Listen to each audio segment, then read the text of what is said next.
A tale where boundaries between species dissolve, where love flows in places no law of the wild had written, and where one gorilla's empty arms found a miracle in the soft heartbeat of an orphaned lion cub. Prepare yourself, because what unfolds is not merely survival. It is a revelation of compassion so powerful it will leave you in tears. The first breath of dawn, when golden fire spills across the East African horizon, the plains whisper both beauty and brutality. Life here is ancient, sacred, and yet merciless. Every sound carries weight: the trumpet of elephants, the rustle of grass hiding predators, the thunder of hooves announcing a herd in motion. On this particular morning, the world shifts in a way no one expected. Near a riverbank glazed with dew, a lioness makes her final mistake. She lunges at a herd of buffalo, hungry and desperate, her muscles screaming with the will to provide for her newborn cub. But nature, so often fair, is also unforgiving. The herd does not scatter, they charge back. Dust explodes into the sky, hooves strike with bone-shattering force and horns tear through flesh. The lioness, proud and fierce, is wounded deeply. Her flank rips open as blood runs across the earth like a crimson river. She flees, limping into the tall golden grass, every step weaker than the last. And in her desperate retreat, something fragile is left behind. Her cub, no more than a week old, eyes barely open, lies trembling by the reeds. It lets out a cry so small, so tender, that the whole of creation seems to pause to listen. A mewing sound, fragile as a prayer, drifting across the savannah, and somewhere that prayer is heard. The Lord is close to the brokenhearted and saves those who are crushed in spirit. That day, the cub's cry was not lost to the wind. It was carried toward a heart prepared to answer.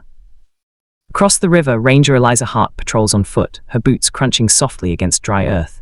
She has walked these lands for over a decade, her eyes trained to read the language of the wild, the tilt of a bird's wing, the ripple of disturbed water, the distant echo of a roar. But today her heart catches at a sound she does not expect. A whimper, thin, desperate, trembling. She freezes, listening. Again it comes. A helpless cry, cutting into her soul like a blade. Eliza moves with urgency now, guided by instinct as much as sound. She parts the reeds, and there, curled in fragile defeat, is the lion cub. Its tiny body quivers, ribs showing, breath shallow. For a moment, time stills.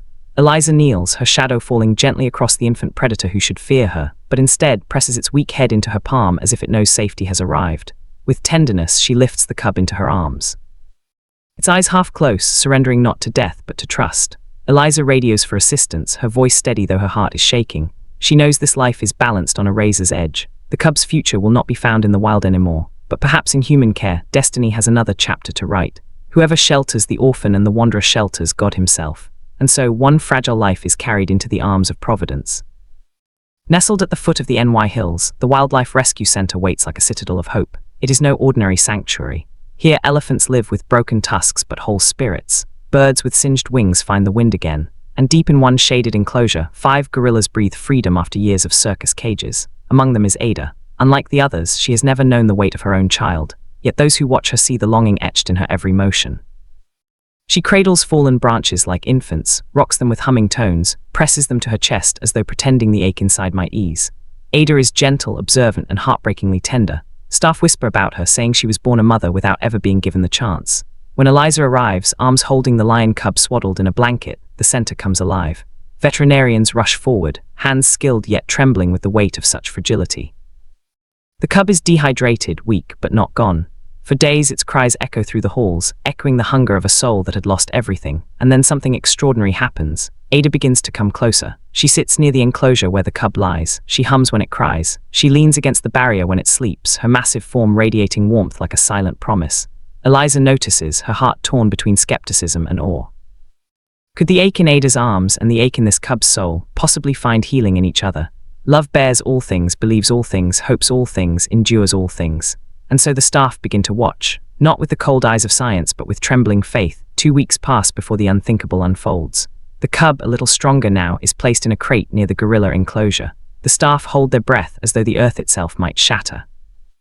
The other gorillas watch from the trees, cautious but calm, and then Ada steps forward, slowly, deliberately, with a grace that makes the moment feel ordained. She lowers herself, eyes fixed not on the humans but on the cub. Her great hands rest on her knees. A staff member opens the crate. The cub lets out a squeak, its tiny body stiff with fear, but instead of clawing it goes still, limp, trusting, waiting. A bottle of warm milk is passed through. The cub does not know what to do. And then Ada reaches, her leathery fingers curled gently around the bottle, lifting it with the care of a seasoned nurse. She tilts it and instinct takes over. The cub suckles, nestled into the crook of her arm as though it had always belonged there. Silence falls across the sanctuary. Even the other gorillas step closer, not with alarm but with awe. Eliza, watching through glass, feels her knees weaken. This is not training, this is not performance, this is something holy. A gorilla who had never been given her child, now mothering a child of another kind. For love is stronger than death, its jealousy unyielding as the grave. It burns like blazing fire, like a mighty flame. From that day forward, Ada becomes the cub's guardian. She feeds it with patience, grooms its tiny fur with strokes so delicate they seem impossible for her massive hands. She hums lullabies deep in her chest when it whimpers. She lets it curl against her belly to nap, her warmth steady as a heartbeat. The cub begins to follow her as if she were its lioness, pressing its nose to her hand, mimicking her slow gait, even rising on its hind legs in clumsy imitation. Sometimes it bats at her face with tiny paws, and Ada responds with the gentlest tickle under its chin. The bond blossoms like a miracle no book of biology had ever written. A gorilla without a child, a lion cub without a mother. And in between them, a bridge built from pure compassion. Eliza documents it all, footage spreading across the world. People call it a viral YouTube story, a heartwarming animal video, a touching animal story unlike any other. Experts debate, but within the sanctuary walls, none of that matters. Here there is only love, and as the cub grows stronger, more playful, more alive, Ada remains its anchor, never letting it wander far. In a world where survival is often defined by violence, here survival is redefined by tenderness.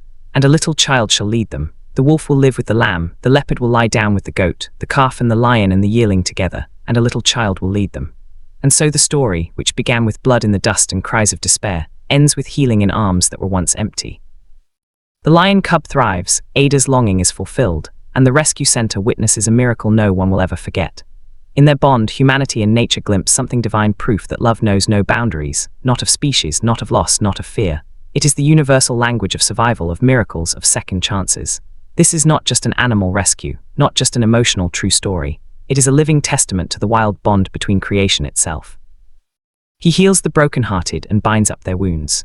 And somewhere in the quiet of the sanctuary, as Ada hums and the cub sleeps, the world itself feels just a little more whole. It's the beginning of a legacy that lives in both the wild and the human heart. The gorilla who once cradled an orphan cub now stands alone, yet her love echoes across the savannah where the lion grows strong. What unfolds is a farewell so tender, so sacred, that it transforms into a story of hope, of freedom, of love without boundaries. The lion cub is no longer the fragile creature Eliza once lifted from the reeds, nor the helpless infant who nestled blindly into Ada's arm. Time has shaped it into something new, muscles swelling under golden fur, paws pressing firmly against the earth, eyes burning with a sharpness that tells of the predator it was born to be. Yet despite this awakening of instinct, despite the flicker of caution and calculation that replaces playful innocence, the bond remains. As the sun dips behind the horizon, casting fire across the wide-open plains, the cub does not prowl alone. It curls against Ada's side, her great arm draped gently across it like a living shield. Safe, loved, home. Their breaths rise and fall together, the hum of Ada's chest soothing the cub into slumber while distant birds call across the twilight sky. And in that fragile stillness, something divine whispers across the sanctuary. For everything there is a season and a time for every matter under heaven. This is the season of change. The cub is no longer just a rescued life. It is a future lion of the savannah, carrying within it both the touch of a gorilla's care and the fire of its own wild destiny. By its fi.